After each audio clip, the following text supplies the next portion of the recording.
أعوذ بالله من الشيطان الرجيم بسم الله الرحمن الرحيم معزز سامعین اکرام، قرآن مجید کے اندر ہے اللہ تبارک و تعالی نے نبی کریم علیہ الصلاۃ والسلام کے زبان مبارک سے یہ الفاظ کہلوائے کہ قل لا اسألکم علیہ اجرا الا المودۃ فی القربى۔ اے نبی علیہ السلام، اے محبوب، آپ اپنی زبان مبارک سے فرما دو کہ لا اسألکم علیہ اجرا، میں تم سے کسی چیز کا کوئی سوال نہیں کرتا، کسی اجر کا کوئی مطالبہ، کوئی سوال نہیں کرتا سوائے اس کے کہ مودۃ فی القربى، کہ میرے قریبیوں سے تم کیا کرنا؟ مودت کرنا، یعنی کہ ان سے محبت کرنا۔ حضرت عبداللہ ابن عباس رضی اللہ تعالی عنہما سے مروی ہے، آپ فرماتے ہیں کہ کچھ صحابہ کرام علیہم رضوان نے نبی کریم علیہ الصلاۃ والسلام کے ظاہری حالات کو دیکھ کر کہ نبی کریم علیہ الصلاۃ والسلام کو بھی کھانے کی ضروریات ہیں، گھریلو ضروریات ہیں، نبی علیہ الصلاۃ والسلام کے پاس لوگ تشریف لاتی ہیں، تو نبی کریم علیہ الصلاۃ والسلام نے ان کی خدمت اپنے ذمہ کرم پر لی ہوئی ہے۔ نبی علیہ الصلاۃ والسلام ان کے لیے کھانے کا بھی اہتمام کرتے ہیں بس اوقات، اور نبی علیہ الصلاۃ والسلام کو اخراجات کی اس وجہ سے بھی ضرورت رہتی ہے۔ تو کچھ صحابہ کرام علیہم رضوان نے یہ پروگرام بنایا کہ ہم کچھ پیسے جمع کر کے نبی علیہ الصلاۃ والسلام کے خدمت اقدس کے اندر پیش کرتے ہیں، تاکہ نبی علیہ الصلاۃ والسلام اپنی ضروریات جو ہیں وہ کیا کر سکے؟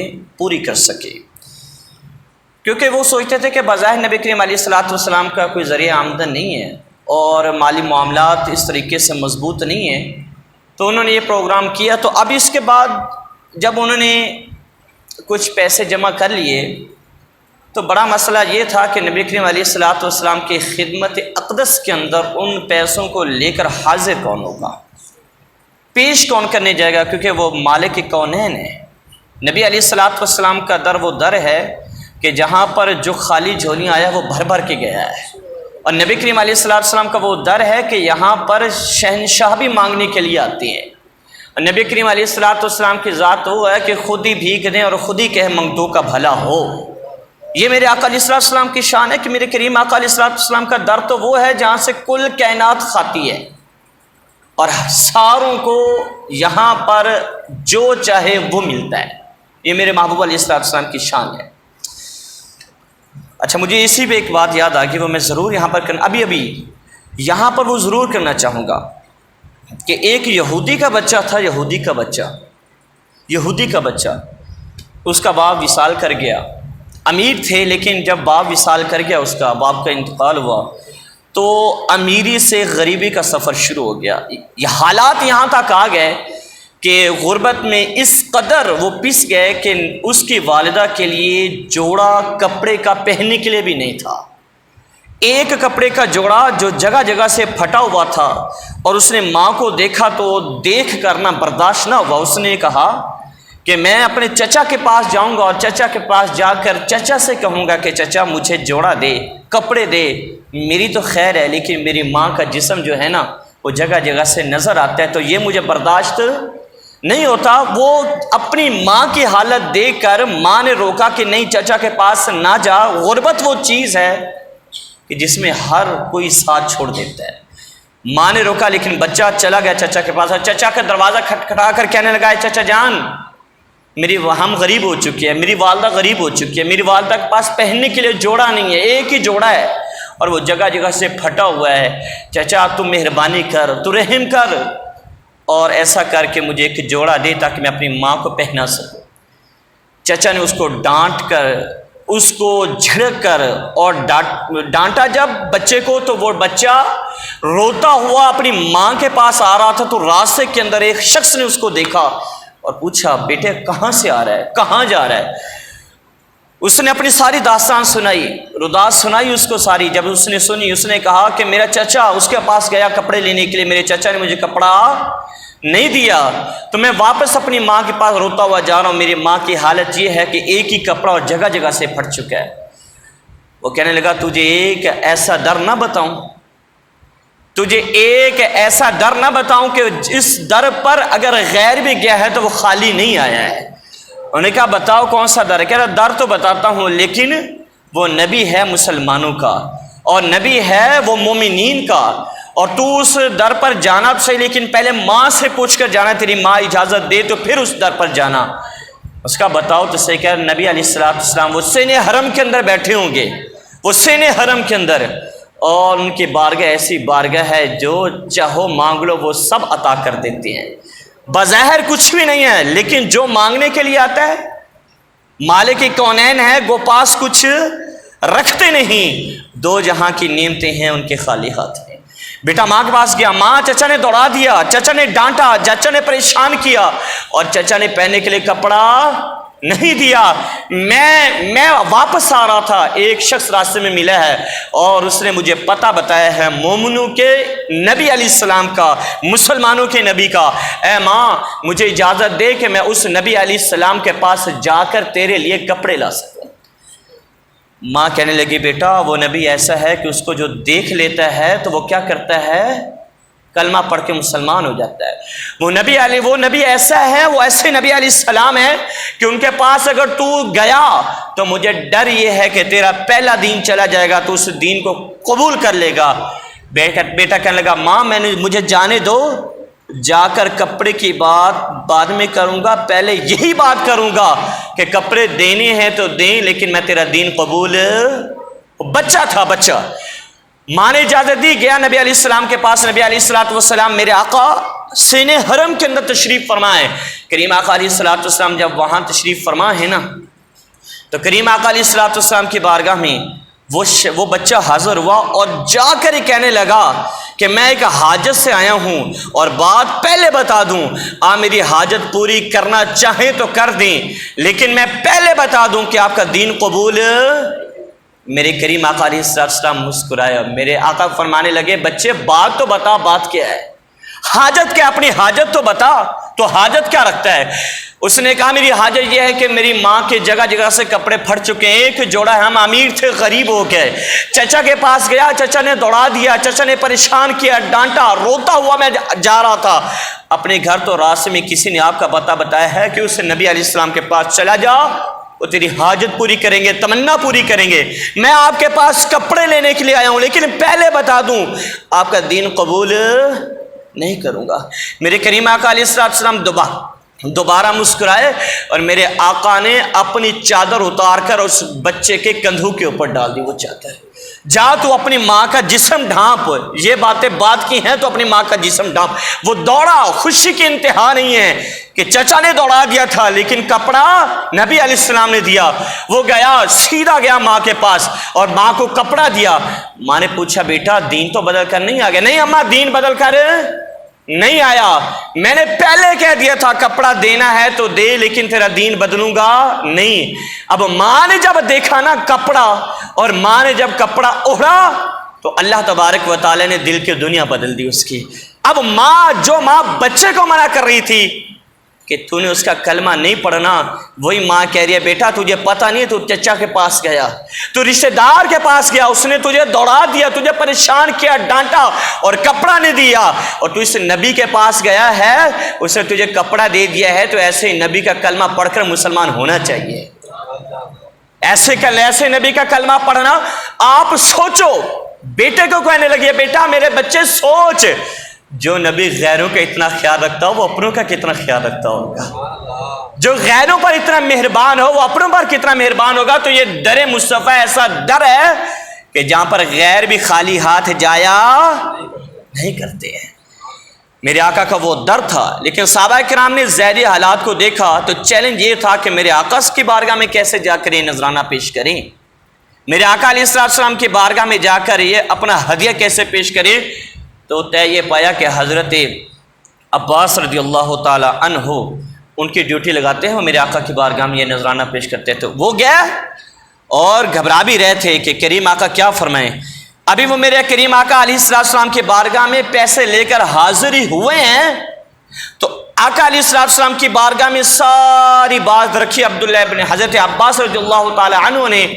تو ابھی میرے آقا کچھ فرماتے تو اللہ تبارک و تعالی نے قرآن کی یہی آیت کریمہ نازل کی. اے محبوب یہ جو آپ کے پاس آ رہے ہیں نا یہ چیزیں لے کر نذرانے لے کر, ان کے ایک تو یہ فرما دیں کہ ووجدک عائلا فاغنی. اے محبوب اللہ نے آپ کو حاجت مند بنایا تو اللہ نے اپنی طرف سے آپ کو غنی کر دیا, اور کسی کے حاجت. اور دوسرا قل لا اسألکم علیہ اجرا الا المودۃ فی القربى.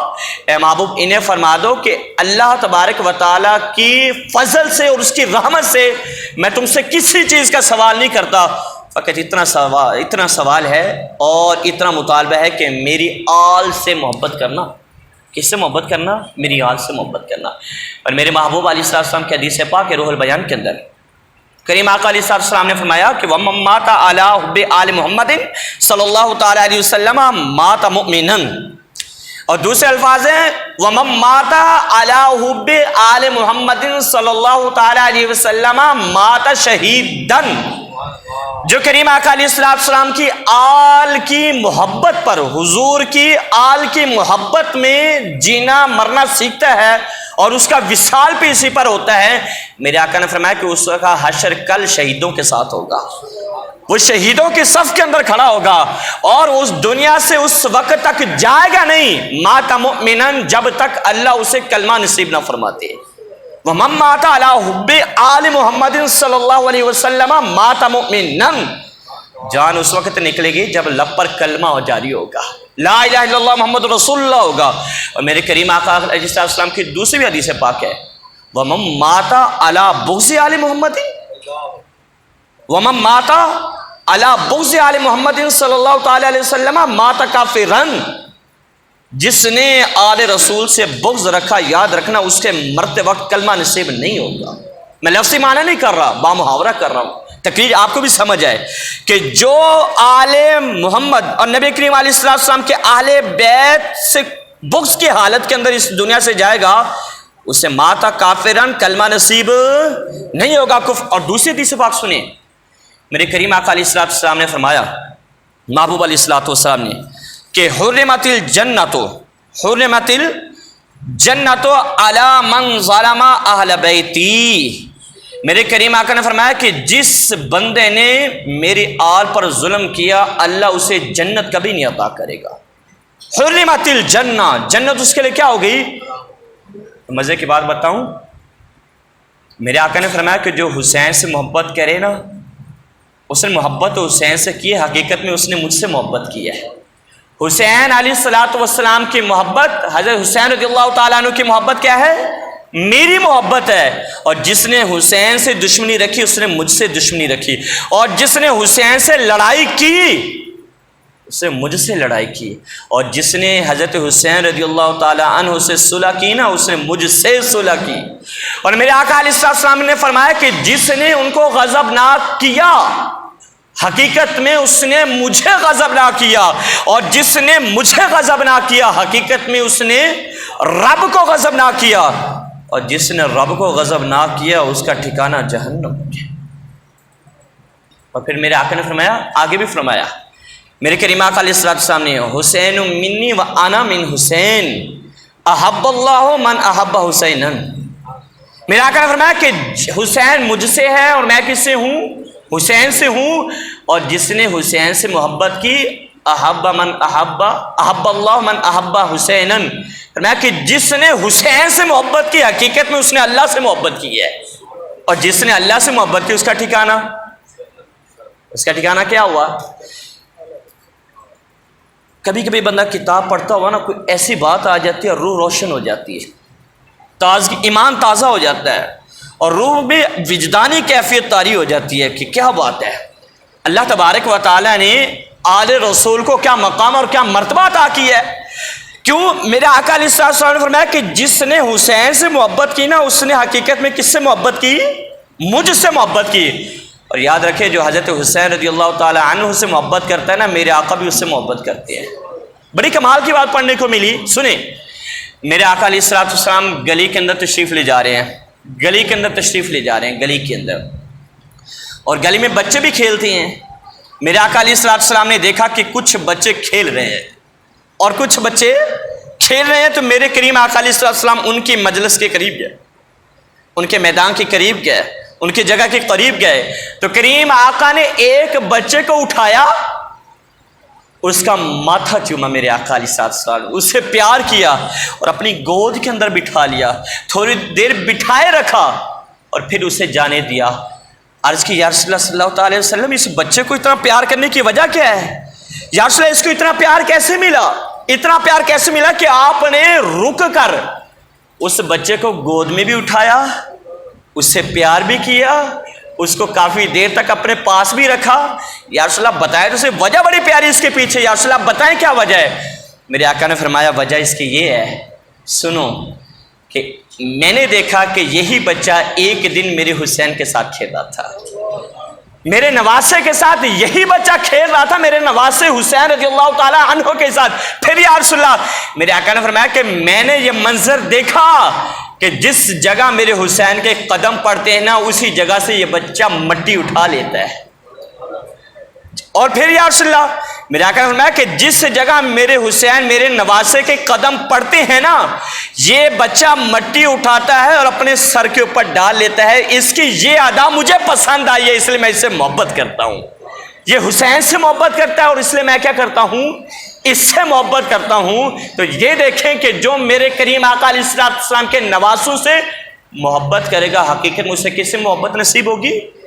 میرے محبوب علیہ السلام کی محبت نصیب ہوگی۔ آپ نے سنا کریم آقا علیہ السلام تشریف فرما تھے اور خطبہ ہو رہا تھا، جمعہ کا خطبہ ہو رہا تھا۔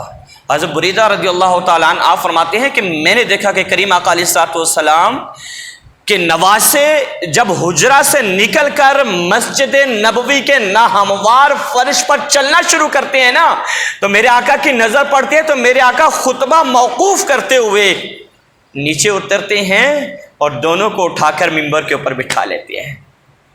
پھر سجدے والی بات نہیں سنی؟ میرے کریم آقا علیہ السلام سجدے کے اندر جاتے ہیں تو نواسہ رسول سیدنا امام حسین رضی اللہ تعالیٰ عنہ میرے کریم آقا علیہ السلام کے دوش مبارک کے اوپر سوار ہو جاتے ہیں، اور ادھر سے وہی آتی ہے کہ اے محبوب، حسین سوار ہو گیا تو سجدے سے سر نہیں اٹھانا جب تک میرا حسین کیا خود نہ اتر جائے۔ خود میرے کریم آقا علیہ السلام نے سجدہ لمبا کر دیا، ایک دفعہ سبحان ربی اللہ اعلیٰ، دوسری دفعہ سبحان ربی اللہ اعلیٰ، اور روایات کے اندر 70 دفعہ میرے آقا علیہ السلام نے سبحان ربی اللہ اعلیٰ پڑھا۔ صحابہ کرام پیچھے حیران ہیں۔ نماز ختم ہوئی، آقا نماز لمبی ہو گئی، یا رسول اللہ سجدہ لمبا ہو گیا، یا رسول اللہ آج کے بعد ہمیں سجدے اتنے لمبے کرنے پڑیں گے، تسبیحات اتنی زیادہ پڑھنی پڑیں گی؟ میرے آقا نے فرمایا نہیں صحابہ، ایسی کوئی بات نہیں ہے۔ یا رسول اللہ پھر کیا وجہ؟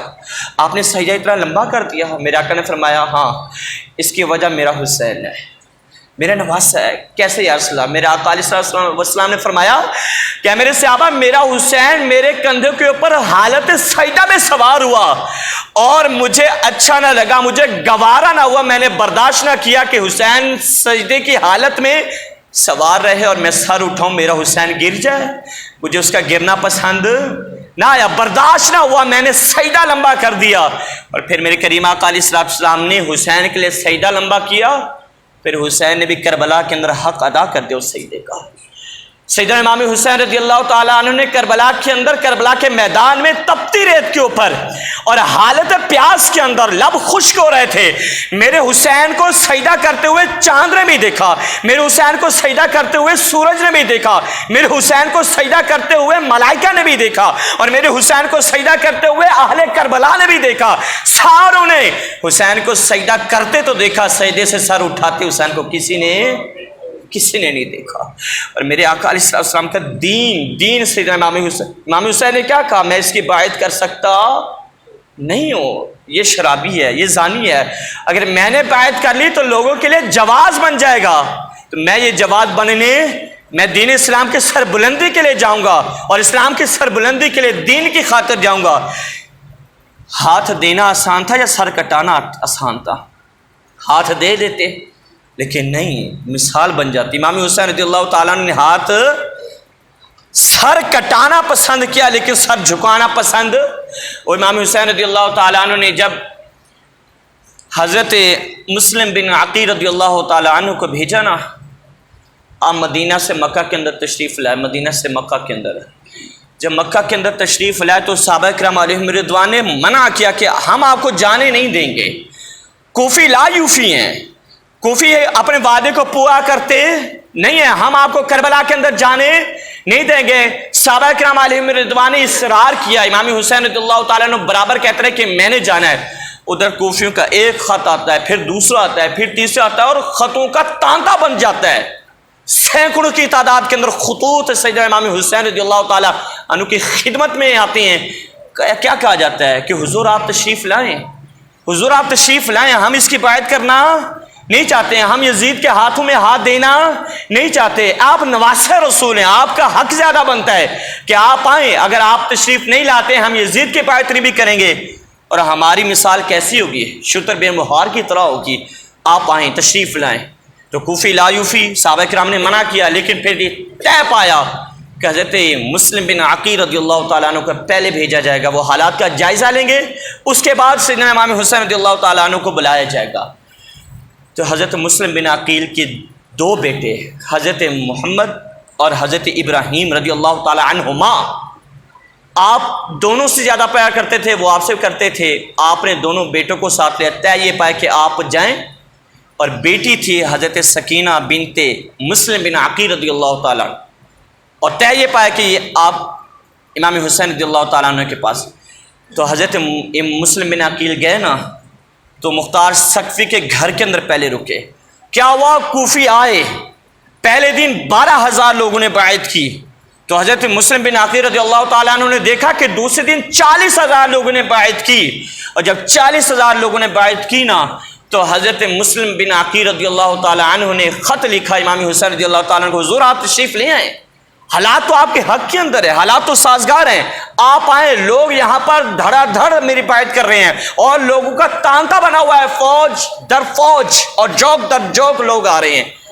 ادھر خط لکھا، اور ادھر سے یزید کے ساتھی، یزید کے لیے جاسوسی کرنے والے بھی موجود تھے، انہیں پیچھے پیغام بھجوایا، کہنے لگے کہ آپ ادھر بیٹھے ہیں۔ نعمان بن بشیر یہ کوفہ کا اس وقت گورنر تھا، اور اس کے بارے میں شکایتیں کی کہ یہ روک نہیں رہے ہیں۔ مسلم بن عقیل نائب امام حسین رضی اللہ تعالیٰ عنہ بن کر کوفہ کے اندر موجود ہیں، اور لوگ ہزاروں کی تعداد میں بیعت کر رہے ہیں، تو تیری حکومت کو خطرہ ہے۔ اس نے فٹافٹ وہاں سے عبید اللہ بن زیاد کو بھیجا، اور آپ نے سنا وہ آیا اور بڑا شاطر تھا، چالاک تھا۔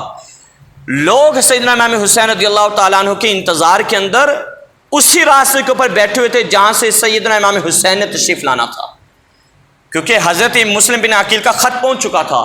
لیکن وہ کیسے آیا؟ اس نے لباس پہنا ہوا عربی، اور چہرے کے اوپر پردہ پھینکا ہوا، نقاب ڈالا ہوا، اس نے وہ آیا کوفہ، اس کے اندر کوفہ کے اندر، اور لوگ سمجھے کہ سیدنا امام حسین رضی اللہ تعالیٰ عنہ تشریف لائے گا۔ حقیقت میں کون تھا؟ ابن زیاد تھا، جس کو یزید نے گورنر بنا کر بھیجا تھا، اور کہا تھا جاتے نعمان بن بشیر کو معزول کر دینا اور خود کیا بیٹھ جانا کرسی کے اوپر۔ جب اس راستے سے آیا نا، تو لوگوں نے امام حسین رضی اللہ تعالیٰ عنہ سمجھ کر، نواسہ رسول سمجھ کر نا، اس کے قدم بھی چومنا شروع کر دیے، اور اس کو ویلکم کرنے لگے، خوش آمدید کہنے لگے۔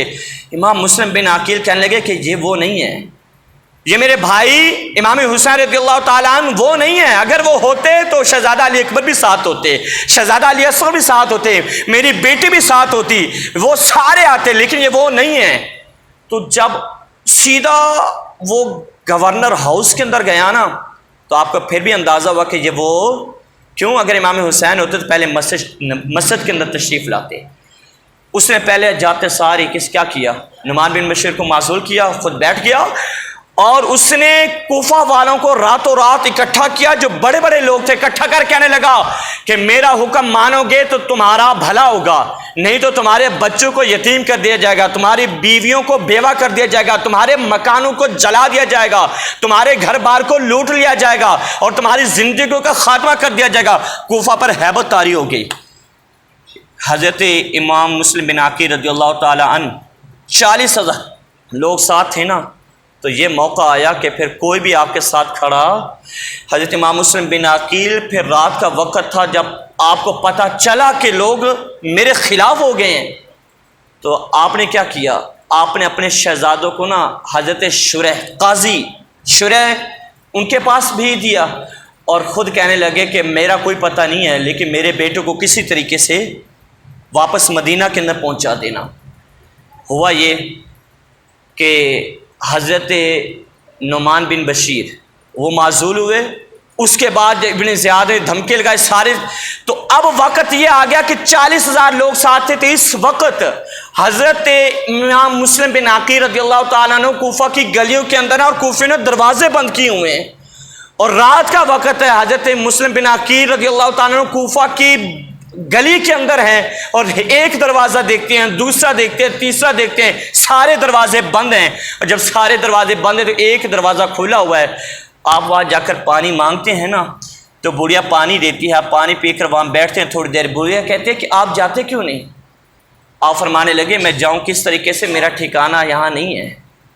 پوچھنے لگے کہ آپ کون ہیں؟ آپ نے بتایا پھر میں حسین کا بھائی ہوں، مسلم بن عقیل ہوں، میں یہاں کوفہ کے اندر آیا، کوفے نے بلوایا، اب مجھ سے دھوکہ دہی کی ہے، اور آج حالت یہ ہے کہ پہلے 40,000 نے بیعت کی اور آج ایک بھی دروازہ نہیں کھول رہا۔ وہ اہل بیت کی محبت تھی، محبت کرنے والی، اسے دروازہ کھلا اندر بٹھا، لیکن اس کا بیٹا شکی تھا، بدبخت تھا۔ جب وہ گھر کے اندر آیا تو اس نے دیکھا حضرت امام مسلم بن عقیل رضی اللہ تعالیٰ عنہ کو، اور انعام کے لالچ کے اندر جب آپ کو پکڑا اور آپ کی مخبری کرنے لگا، ماں نے کہا کہ ایسا مت کر، یہ آل رسول ہے، یہ آل رسول ہے، حضور کا گھرانہ، ایسا مت کر، اگر ایسا کرے گا تو جہنم کے اندر جائے گا۔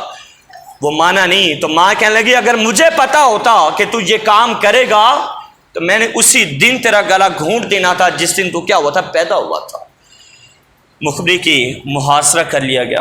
محاصرہ جب کیا نا تو حضرت مسلم بن عقیل رضی اللہ تعالیٰ عنہ کو پکڑ کر گورنر ہاؤس کے اندر لایا گیا، اور پھر ابن زیاد نے حکم دیا جلاد کو کہ اس کی گردن کو اڑاؤ۔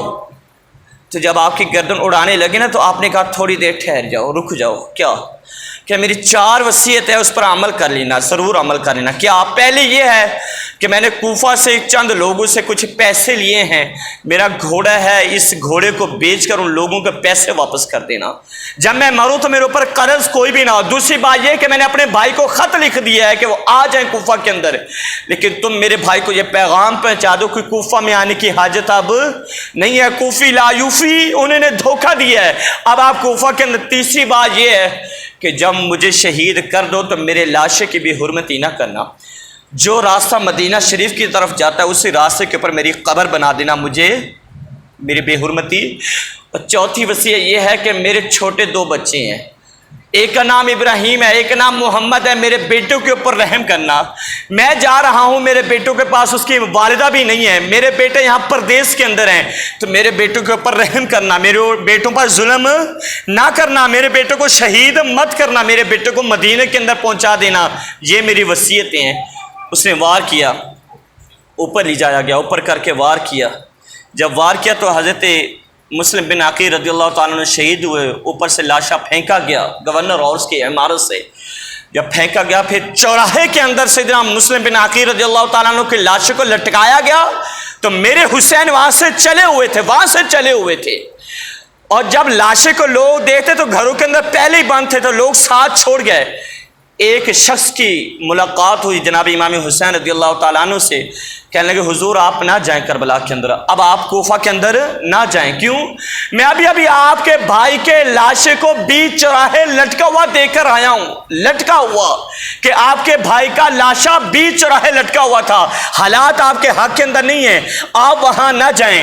امام حسین نے کمال جملے کہے، تاریخی الفاظ کہے، اے شخص مجھے یہ بتا کہ میرے بھائی کا سر کٹا ہوا تھا نا، جھکا ہوا تو نہیں تھا۔ میرے بھائی کا سر کٹا ہوا تھا لیکن جھکا ہوا تو نہیں تھا۔ حسین بھی جائے گا کربلا کے اندر، کوفہ کے اندر جائے گا، حسین سر کٹا تو سکتا ہے لیکن اپنا سر جھکا سکتا نہیں ہے۔ اس کے بعد پھر آگے بھی بات چلیے، سیدنا امام مسلم بن عقیل رضی اللہ تعالیٰ عنہ کے صاحبزادوں کا پیچھا کیا گیا۔ صاحبزادوں کو ایک محب اہل بیت نوکرانی خادمہ حارث کے گھر میں لے کے رہے، اس کی بیوی بھی محب اہل بیت تھی، اس نے بچوں کو سنوارا، اس کی زلفیں سنواری، ان کو کپڑے پہنائے اور بچوں کو ایک کمرے کے اندر سلا دیا۔ حارث آیا بدبخت، بچے سوئے ہوئے تھے، حارث بچوں کی تلاش میں مارا پھرتا رہا، بچوں کے سر کے اوپر بھی بہت زیادہ کیا تھا؟ انعام تھا. اور حارث رات کو سویا کھانا کھا کر، رات کو بڑا بیٹا اٹھا، چھوٹے بھائی کو سینے سے لگا لیا، بڑے بھائی کو چھوٹے کو سینے سے لگایا. چھوٹے کہنے لگا بھائی کہاں جانے کا ارادہ ہے، آپ رو کیوں رہے ہیں؟ کہنے لگے کہ میں نے ابھی خواب دیکھا ہے کہ نانا جان خواب کے اندر آئے تھے اور ہمارے ابا جان کو کہہ رہے تھے کہ بیٹے کو پیچھے چھوڑ کے آ گیا، بیٹے کو خود آ گیا ہمارے پاس، بیٹے کو پیچھے چھوڑ کے آیا. اے بھائی مجھے یہ لگتا ہے کہ اب ہم بھی نانا کے پاس پہنچ جائیں گے، ہمارا بھی وہ ٹھکانہ ہوگا، ہم بھی ادھر چلے جائیں گے.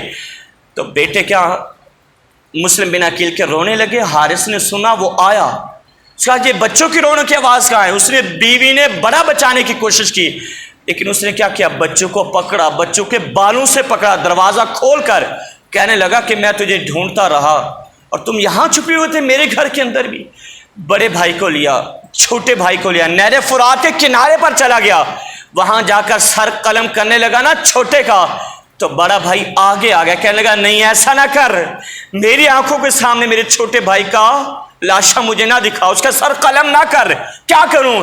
کہنے لگا پہلے مجھے شہید کر، پھر میرے چھوٹے بھائی کو شہید کرنا.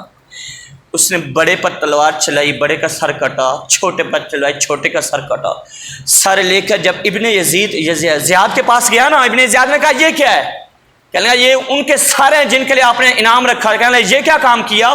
میں نے تو یزید کو خط لکھا ہے کہ چھوٹے بچوں کو زندہ رکھنا ہے، مدینے پہنچانا ہے، کیا کرنا؟ ابھی جواب نہیں آیا.